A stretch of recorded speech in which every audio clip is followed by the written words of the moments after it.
people, welcome back to my channel, Albert JTV. Match review time. Before I start that, yes, hit the notification button and hit the subscribe button right there, particularly if you're watching my channel for the first time. Let's get into this. So yeah, match review time. Arsenal 2, Liverpool 1.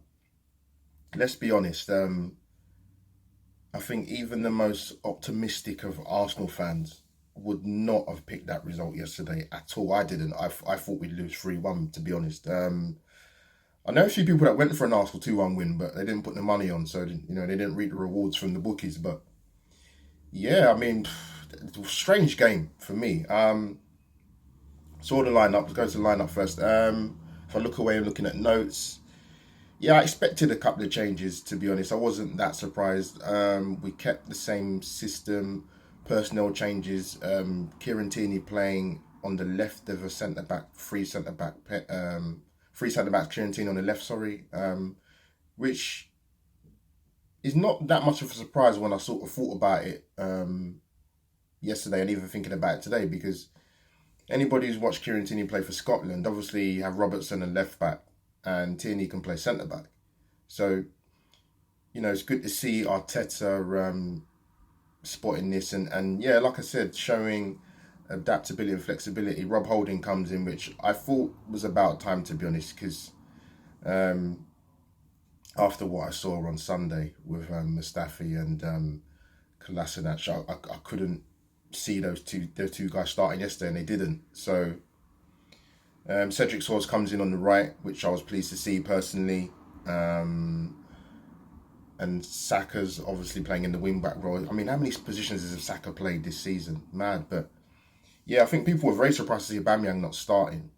People say, yeah, we've got a big game against City, in the FA Cup. But I didn't expect Uber to be on the bench, but he was. It is what it is. As for the first half, yeah, the first few minutes, Emi Martinez makes that costly mistake where Firmino blocks it and it hits the post. But the first 30 minutes, I thought Liverpool was all over us. They controlled possession, the ball, that high press that they do, getting in wide areas, particularly on the left-hand side with Robertson.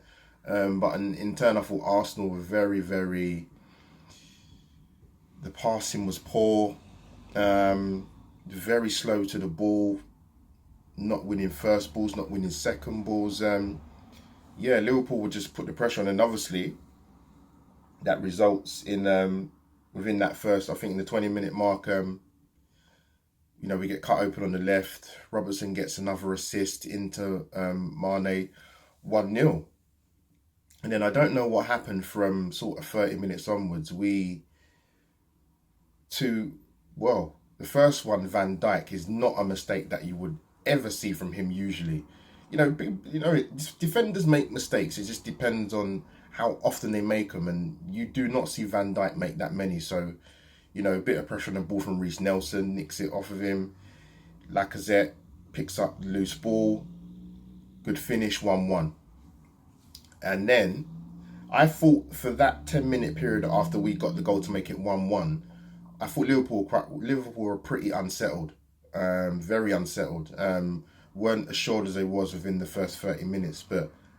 And then, again, another error from Liverpool, from Alisson, a poor pass out. Lacazette nicks it. Good ball into Reiss Nelson. Brilliant finish. And hats off to Reiss Nelson. Get your first Premier League goal. It's come featuring in some games this season where his impact hasn't been that great. But for confidence, I hope him getting that goal, kicks him on a bit more. So, unbelievably going at half-time 2-1. But I do want to touch on, unfortunately, again, the inconsistencies or poor refereeing, inconsistency of VAR. I mean, how that wasn't given as a red for the tackle from Trent on Saka, God knows. When you see what happened to Eddie a few games ago on review, red card, this doesn't even get reviewed yesterday. It was a poor tackle. People go, oh yeah, but it looks worse when you slow it down. But it doesn't matter. A poor tackle's a poor tackle, whether that's in real time or it's slowed down on the replay, it's still a poor challenge. So for that not to be given a red, I couldn't believe it. But yeah, we come in at halftime 2-1 unbelievably. In my title for the match review, it's got gift wrap from Merseyside, and that's exactly what it was in the first half. Christmas presents galore from Liverpool. We go into the second half. Martinez makes another save again. He should save it from Salah, but it's a good save, pushes it over the bar. Only like 10 minutes into the second half, we make 3 substitutions with Uber coming on, Willett coming on, and Ceballos came on. I thought Liverpool had a lot of possession without creating that many chances. I thought Arsenal, it was weird because I thought we was kind of the opposite of what we've been in recent games, where we wasn't offering much offensively in the second half, but defensively we were compact, we were resolute, we was difficult to break down. And people might say, yeah, Liverpool won the league and their foot's off the gas. You can tell that in the results of losing to Man City and losing to drawing with Burnley on the weekend, but Liverpool still had incentive for this game. Like, let's not get it twisted. They want to get those 100 points plus, but we've put paid to that. But I thought defensively we was really resolute, to be honest with you. I think the only thing I was concerned about is you saw the stat in the game where we're in the top 3 for most conceded goals from set pieces, and Liverpool had about 13 corners. 69% possession in the entire match. But it just goes to show sometimes possession is not key.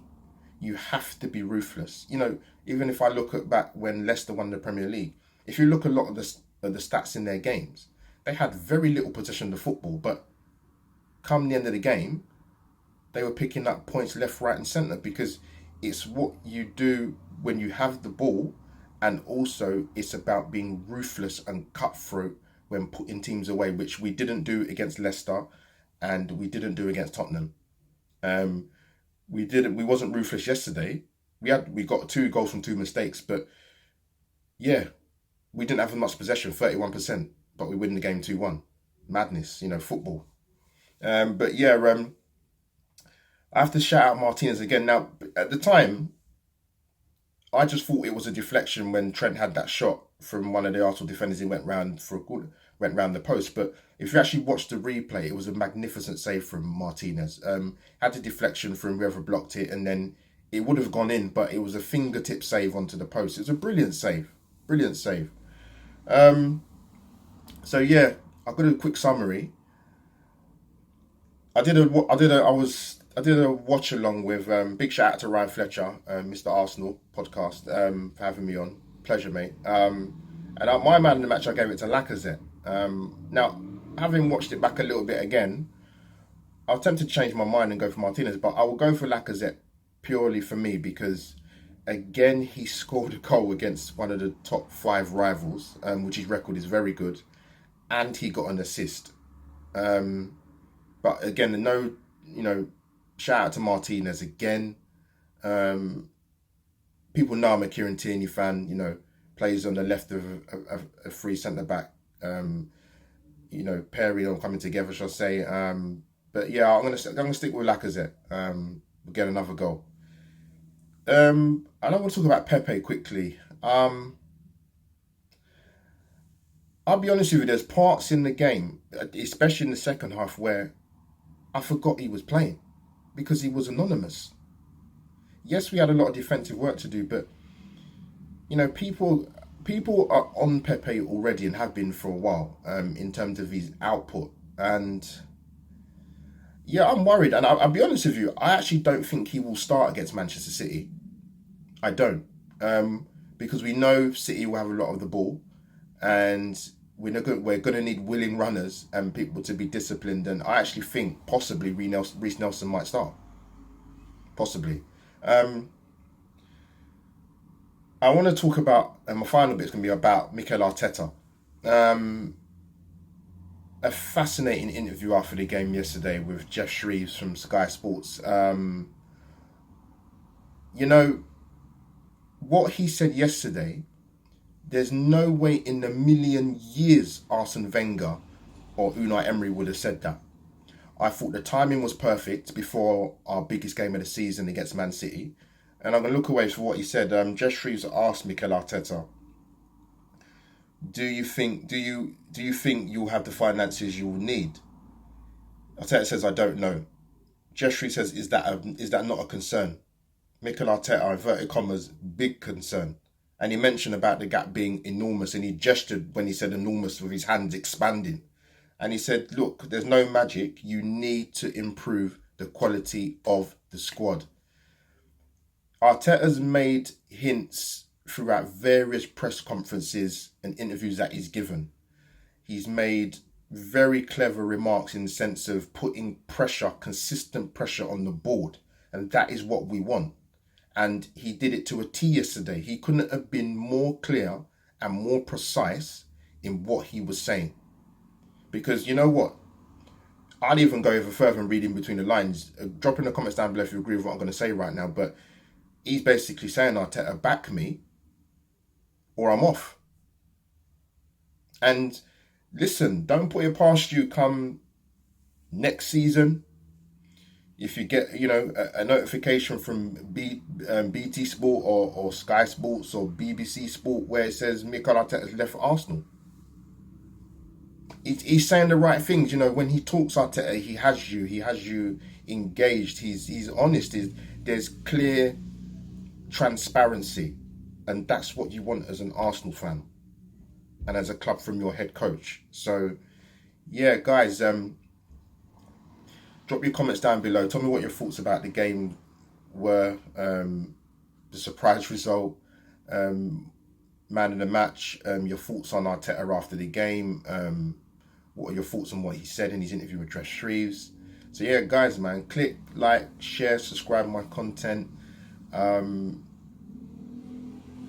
guess that's me over and out. Hashtag Arsenal 2, Liverpool 1, roll on, FA Cup semi-final, Manchester City.